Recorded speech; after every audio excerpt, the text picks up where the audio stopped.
اور یہ کہا تھا اے اللہ کے نبی صلی اللہ علیہ وسلم جتنا بھی میرا مال ہے یہ آپ کے لیے وقف ہے. پورا کا پورا مال اللہ کے نبی صلی اللہ علیہ وسلم نے اسلام پر لٹا دیا. اور محترم بزرگوں حضرت خدیجہ رضی اللہ تعالیٰ عنہا وہ بیوی تھی جنہیں سب سے پہلے اطلاع یہ ملی کہ اللہ کے نبی نبی بنے, اللہ کے نبی کو نبوت عطا فرمائی. اور اللہ کے نبی صلی اللہ علیہ وسلم فرمایا کرتے تھے خدیجہ تو خدیجہ تھی, خدیجہ تو خدیجہ تھی.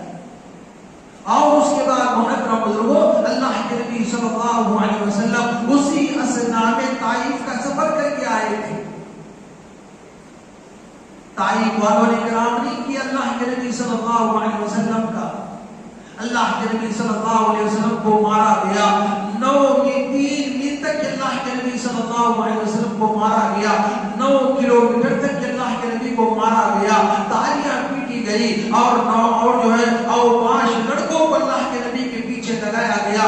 9 کیلے پتھر اللہ کے نبی کو مارے گئے. اللہ کے نبی صلی اللہ علیہ وسلم کے جسد اطہر سے خون جاری ہوا.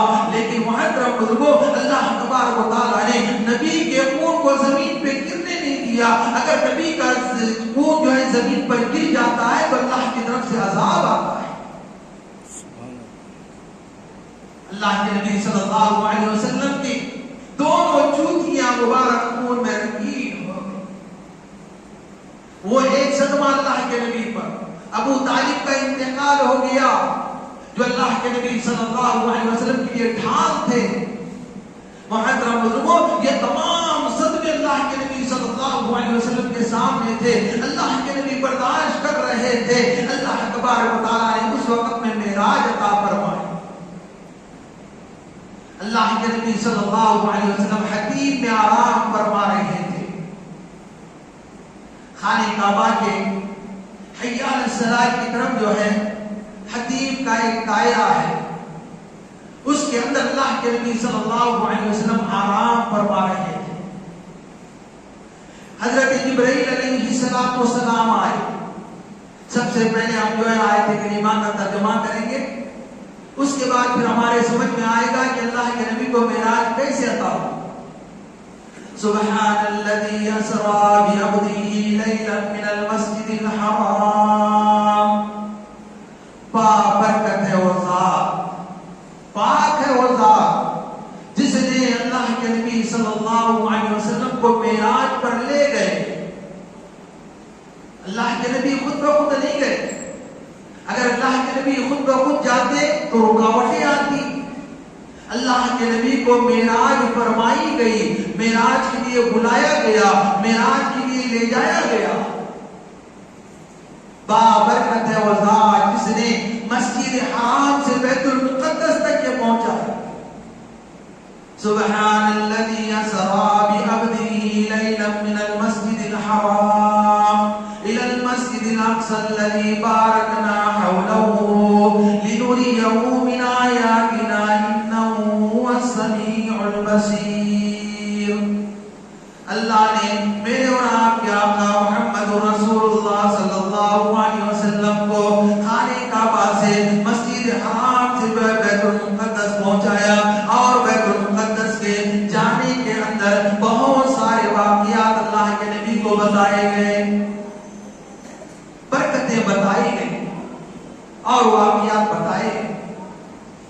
اور محترم بزرگوں کس اللہ نے لے گیا جو سننے والا ہے اور جاننے والا ہے, بصیرت رکھنے والا اللہ, اللہ واحد بینی کو جاننے والا.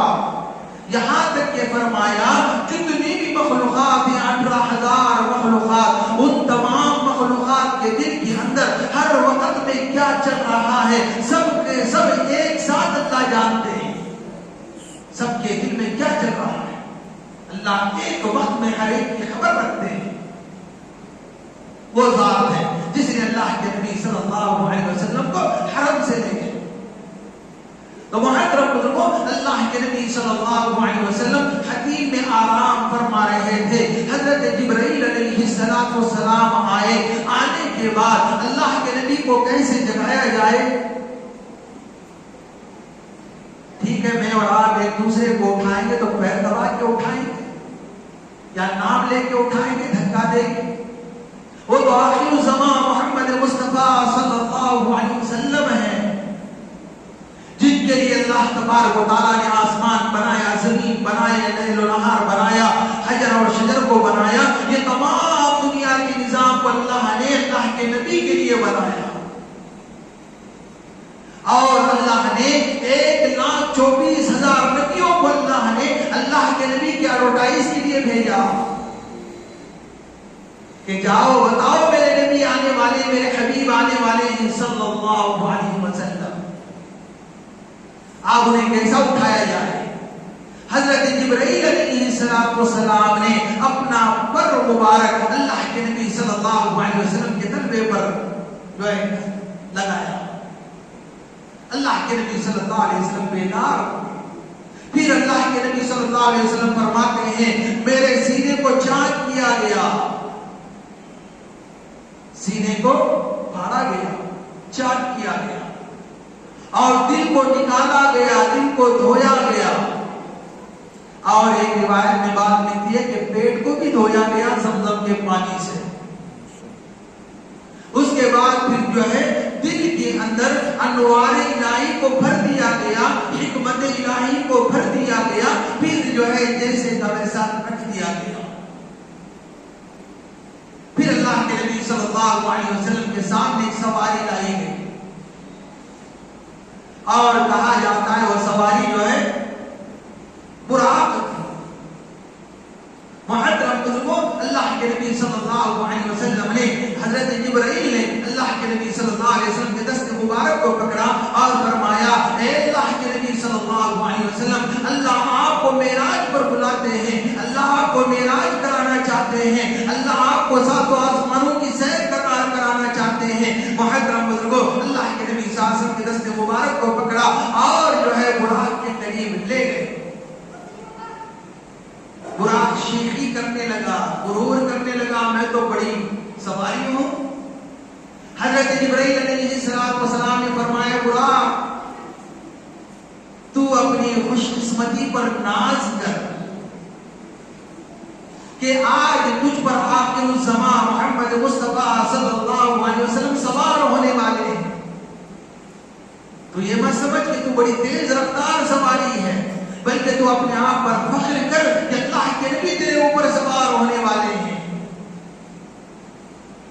سواری کی عظمت نہیں ہوتی، سوار کی عظمت ہوتی ہے۔ تو محترم بزرگوں، اللہ کے نبی صلی اللہ علیہ وسلم سوار ہوئے، اور وہ اس براق کی رفتار اتنی تیز رفتار ہے، حدیث میں بات ملتی ہے حد نظر تک کہ اس کا پہلا قدم ہوتا ہے، جہاں تک ہماری نظر جاتی ہے وہاں اس کا پہلا قدم ہوتا ہے، اتنی تیز رفتار سواری۔ محترم بزرگوں، اللہ کے نبی صلی اللہ علیہ وسلم جب نکلے حرم سے تو حضرت جبرائیل علیہ السلام نے براق کو رکایا اور فرمایا اللہ کے نبی آپ یہاں 2 رکعت نماز پڑھ لیجیے۔ پھر اللہ کے نبی نے پوچھا یہ کون سی جگہ ہے؟ کہا کہ یہ جو ہے آپ جب پیدا ہوئے یہ وہ جگہ ہے، وہاں 2 رکعت نماز پڑھ لیجیے۔ اس کے بعد پھر حضرت ابراہیم علیہ السلام جہاں پیدا ہوئے تھے وہاں 2 رکعت نماز پڑھائی گئی، اور یہاں سے اللہ کے نبی کو جو ہے ہجرت کرانی تھی وہاں پر اللہ کے نبی کو 2 رکعت نماز پڑھنے لگایا گیا، اور پھر چلتے ہوئے اللہ کے نبی کو مدینہ بتایا گیا، اے اللہ کے نبی صلی اللہ علیہ وسلم ہجرت کرنے کے بعد آپ یہاں آئیں گے اور یہاں رکیں گے۔ پھر محترم بزرگوں، اللہ کے نبی صلی اللہ علیہ وسلم جب مصر کے گھاٹیوں میں پہنچے تو ایک خوشبو آئی اللہ کے نبی کو، اتنی عجیب خوشبو تھی۔ اللہ کے نبی صلی اللہ علیہ وسلم نے فرمایا جبرائیل یہ کیسی خوشبو جو میں نے آج تک بھی نہیں سنی۔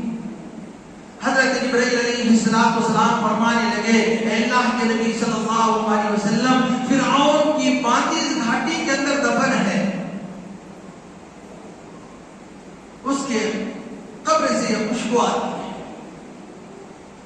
محترم بزرگوں، باندی کون سی تھی؟ جو فرعون کی بیوی کی کنگھی کرنے والی باندھی تھی، اور جب اس نے سنا کہ جو ہے اللہ سے ہوتا ہے، ایک کرنے والی ذات اللہ کی ہے، جس نے مجھے اور فرعون کو پیدا کیا وہی اللہ ہے پالنے والا، تو وہاں طرف بزرگوں نے فرعون کو پتا چلا کہ یہ ایک اللہ کو مانتی ہے۔ وہاں طرف بزرگوں جہاں ایک اللہ کو ماننے کی بات آتی ہے وہاں پر بہت ساری چیزیں پیدا ہوتی ہیں، جیسے ابھی مولانا ارشد مدنی نامہ برکاتہم نے بات کی، ایک اللہ سے ہونے کی بات کو بتایا تو آج پورے دنیا میں ہنگامہ ہو گیا۔ اسی لیے اللہ کے نبی صلی اللہ علیہ وسلم سے اللہ نے فرمایا تھا، اے محمد صلی اللہ علیہ وسلم 43 سال ہونے کے بعد جب نبوت عطا فرمائی گئی، اس کے 3 سال کے بعد اللہ کے نبی کو حکم ہوا کہ اپنا وقت دو۔ سورہ مدثر کی آیتیں اترنے کے بعد اللہ کے نبی کو حکم ہوا دعوت دینے کا، یا ایھا المدثر قم فانذر وربک فکبر وثیابک فطہر۔ اے محمد صلی اللہ علیہ وسلم، اے کالی کملی اوڑھنے والے، اب تیار ہو جاؤ، نکل جاؤ اللہ کے دین کی دعوت دینے کے لیے۔ اب مشقتیں آئیں گی، تکلیفیں آئیں گی، عیش و آرام کے دن آپ کے ختم ہو گئے۔ آج تک کے لوگ آپ کو آمین کہا کرتے تھے، صادق کہا کرتے تھے، وہ مجلس ناکارہ ہوتی تھی جس مجلس میں آپ نہیں جاتے تھے،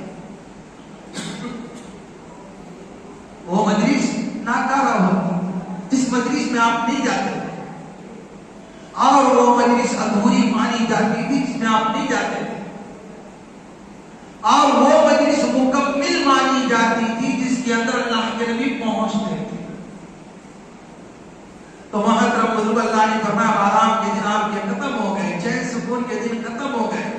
تو ایسے ہی وہاں طرف بزرگوں جہاں ایک اللہ سے ہونے کی یقین کو بولا جائے گا تکلیفیں آئیں گی، ان کو برداشت کرنا پڑے گا۔ ایسے ہی اس باندی نے جب بتایا کہ کرنے والی ذات ایک اکیلی اللہ کی ہے، فرعون نے بلایا اپنے محل کے اندر، اپنے دربار میں بلایا۔ درود شریف پڑھیں، اللہم صلی علی سیدنا۔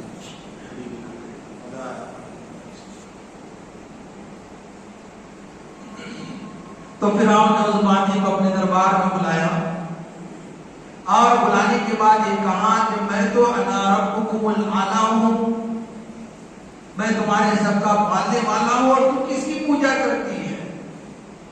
اس باندی نے کہا کہ فرعون جس نے تجھے اور مجھے پیدا کیا میں اس کی عبادت کرتی ہوں۔ تو محترم بزرگوں فرعون بڑا غصے میں آیا اور کہا کہ باندی باز آ جا ورنہ میں تیرا قتل کر دوں گا، تجھے شہید کر دوں گا۔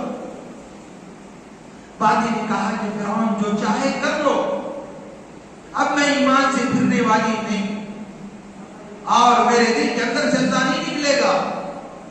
محترم بزرگوں فرعون نے ان کے ہاتھوں میں میخیں گاڑ دیا، پیروں میں میخیں گاڑ دیا۔ 2 بچیاں تھی، ایک چھوٹی بچی کو لایا گیا، تیل جو ہے گرم کیا گیا کڑھائی کے اندر، اور فرعون نے کہا کہ دیکھ میں تیری بچی کو اس میں ڈالتا ہوں۔ باندی نے کہا جو چاہے کر لے۔ اس بچی کو اٹھایا گیا اور اس کڑھائی کے اندر ڈال دیا۔ بچی دیکھتے دیکھتے کباب بن گئی، ماں رونے لگی۔ فرعون نے کہا اب سمجھ میں آیا؟ تو باندی کہنے لگی کہ فرعون میں بچی کے مر جانے پر نہیں رو رہی، میں تو یہ سوچ رہی ہوں کہ کاش کہ میرے 100 بچے ہوتے اور میں اللہ کے دین پر قربان کر دیتی۔ میں تو اس پر افسوس کر رہی ہوں کہ میرے صرف 2 بیٹیاں ہیں۔ پھر وہاں طرف بزرگوں دوسرے بیٹی کو بھی شہید کر دیا گیا، پھر آبادی کو بھی شہید کر دیا گیا، اور ان کی تینوں کی لاشوں کو جو ہے، ان کی ہڈیوں کو جو ہے مصر کے گھاٹیوں میں دفن کر دیا گیا۔ اللہ کے نبی صلی اللہ علیہ وسلم جب معراج میں جانے لگے تو اللہ کے نبی کو ان کے قبر سے وہ خوشبو آنے لگی تھی جو جنت کی خوشبو تھی۔ پھر وہاں طرف بزرگوں اللہ کے نبی صلی اللہ علیہ وسلم نے دیکھا کہ بہت سارے لوگ ہیں جو دھواں ہے اس کے اندر، جن کے پیٹ بڑے بڑے پیٹ ہیں، پروچ کے مانند پیٹ ہیں، اور اس کے اندر سانپ اور بچھو چل رہے ہیں، اور وہ سانپ بچھو ڈس رہے ہیں۔ اللہ کے نبی صلی اللہ علیہ وسلم نے پوچھا، جبرائیل یہ کون سی قوم ہے اور انہیں کئی عذاب دیا جا رہا ہے؟ حضرت جبرائیل علیہ السلام نے فرمایا، اللہ کے نبی یہ سود خور ہیں، سود کھایا کرتے تھے، دیتے اور جب پیسے دیتے تو حساب میں لیتے، لیتے تو زیادہ لیتے، اسی لیے فرمایا کہ سود لینا، دینا اور دلانا تینوں ایک گناہ کے اندر شامل ہے۔ فرمایا سود کا ایک پیسہ یا ایک روپیہ لینا، دینا، دلانا اتنا بڑا گناہ ہے کہ ماں سے 70 مرتبہ منہ کالا کرنے کے برابر۔ اللہ ہم تمام کی حفاظت کرے۔ آج تو محترم بزرگوں، یہودی ہمارے دشمن، عیسائی ہمارے دشمن، انہوں نے یہ تمام کی تمام چیزیں بنا دی، کہا کہ اب مسلمان کو سودی کاروبار میں پھنساؤ تو کیا کیا جائے، کیسے کیا جائے؟ بینک کی کاروبار شروع کر دو، بچت گھر کے معاملے کو چلا دو، اور جو ہے پھر جو ہے جگہ جگہ فائنانس کی دکانیں کھول دو، کیونکہ مسلمان غریب ہے، ان سے سود لے گا، اس گناہ کے اندر ملوث ہوگا، اور پھر جب یہ گناہ کے اندر ملوث ہوگا تو اس کی دعا قبول نہیں ہوگی، پھر روتا ہوا پھرے گا۔ آج یہی معاملے چل رہے ہیں۔ تو اللہ کے نبی صلی اللہ علیہ وسلم نے اس قوم کو دیکھا جن کے پیٹ کے اندر سانپ اور بچھو چل رہے اور ڈس رہے۔ اس کے بعد پھر ایک قوم کو دیکھا اللہ کے نبی صلی اللہ علیہ وسلم نے آگے کہ ان کے زبانیں کینچیوں سے کاٹی جا رہی ہیں، اور کاٹنے والا وہ کنارے تک یہ نہیں پہنچتا کہ پھر ان کی زبانیں بچتی ہیں، پھر کاٹی جاتی ہیں۔ اللہ کے نبی نے پوچھا کہ یہ کون ہے اور ان کے ساتھ یہ معاملہ کیوں کیا جا رہا ہے؟ اللہ کے نبی صلی اللہ علیہ وسلم سے حضرت جبرائیل نے فرمایا، اے اللہ کے نبی یہ غیبت کرنے والے مرد اور عورت ہیں جو ایک دوسرے کے پیٹ کے پیچھے غیبت کیا کرتے تھے۔ محترم بزرگوں، اللہ کے نبی صلی اللہ علیہ وسلم نے ایسے بہت سارے واقعات کا مشاہدہ کرتے ہوئے آگے بڑھے، بیت المقدس پہنچ گئے۔ حضرت جبرائیل علیہ السلام نے قرآن کو جو ہے جہاں انبیاء علیہ السلام کی سواریاں باندھی جاتی تھی، بیت المقدس کے اندر اللہ کے نبی کی سواری وہیں باندھی گئی۔ پھر حضرت جبرائیل علیہ السلام نے اذان دی، جیسے ہی اذان ہو گئی تمام انبیاء علیہ السلام مسجد بیت المقدس کے اندر آئے اور سب باتیں ہوئی، سب بنائی گئی۔ حضرت جبرائیل علیہ السلام اقامت کہنے لگے۔ اب محترم بزرگوں، کون نماز پڑھائے گا؟ بڑا مسئلہ ہے کہ نماز کون پڑھائے گا۔ حضرت آدم علیہ السلام سوچنے لگے کہ آج کی امامت میں کروں گا۔ حضرت شیش علیہ السلام سوچنے لگے آج کی امامت میں کروں گا۔ حضرت نوح علیہ السلام سوچنے لگے کہ میں کروں گا۔ حضرت موسیٰ کلیم اللہ سوچنے لگے کہ آج کی امامت میں کروں گا۔ حضرت عیسیٰ روح اللہ سوچنے لگے کہ آج کی امامت میں کروں گا۔ حضرت ابراہیم خلیل اللہ سوچنے لگے کہ آج کی امامت میں کروں گا۔ لیکن محترم بزرگوں، کسی کی ہمت نہیں بڑھتی کہ آگے بڑھے اور امامت کرے۔ حضرت آدم اس طرح سوچنے لگے، اللہ نے مجھے اپنے ہاتھ سے بنایا، اپنی روح کو میرے اندر پھونکا اور میں جنت میں تھا اور مجھ سے بھول ہو گئی تو میں جنت سے نکالا گیا، دنیا میں آ کے میں ہندوستان میں آ کے 40 سال تک کے رویا۔ اللہ کے نبی حضرت آدم کہاں ہے؟ ہندوستان میں اتارے گئے، اور حضرت مائی حوا جدہ میں اتاری گئی۔ جدہ جو ہے تاجی کو کہا جاتا ہے جدہ، تو جو ہے حضرت حوا کو جو ہے جدہ میں اتارا گیا، حضرت آدم علیہ السلام کو ہندوستان میں اتارا گیا۔ سب سے پہلے ایمان اترا ہندوستان میں، سب سے پہلے نبی اترے ہندوستان بھارت کے اندر یا ہمارے ملک کو شرف حاصل ہے، لیکن پھر بھی لوگ کہتے ہیں کہ تم کرائے میں چلے جاؤ پاکستان. ہم کیوں جائیں گے پاکستان؟ ہمارے دادا یہاں ہیں تو ہم کیوں جائیں گے؟ تو وہاں بزرگوں حضرت آدم علیہ السلام سوچنے لگے کہ میں 40 سال تک کہ اللہ کے سامنے روتا رہا، ایک گناہ پر نہیں، گناہ انبیاء علیہ السلام سے نہیں ہوتا. یہ بات کو ذہن میں رکھیں، نبیوں کو اللہ نے گناہ سے پاک رکھا ہے. اللہ تعالیٰ انبیاء علیہ السلام کو خطا کراتے ہیں، بھول. حضرت آدم علیہ السلام سے بھول ہوئی، اس کی پاداش میں 40 سال روتے رہے. آخر میں دعا کی، ربنا ظلمنا انفسنا وان لم تغفر لنا وترحمنا لنكونن من الخاسرین. اے اللہ، بے شک میں بڑا گنہگار ہوں، میں نے اپنے آپ پر ظلم کیا. اے اللہ، تیرے علاوہ مجھے معاف کرنے والا کوئی نہیں. اے اللہ، محمد صلی اللہ علیہ وسلم کے واسطے سے مجھے معاف فرما دے. اللہ نے وہی نازل فرمائی، من محمد، محمد کون؟ تو حضرت آدم علیہ السلام نے فرمایا، اے اللہ، آپ نے جب میرے اندر روح پھونکی اور میں جب چھینکا، میں چھینکنے کے بعد سب سے پہلے میری آنکھ کھلی. آنکھ کھلنے کے بعد میں نے جب دیکھا تو عرش معلیٰ پر لکھا ہوا تھا لا الہ الا اللہ محمد رسول اللہ. تو میں سمجھ گیا محمد صلی اللہ علیہ وسلم سے اونچا کوئی نہیں.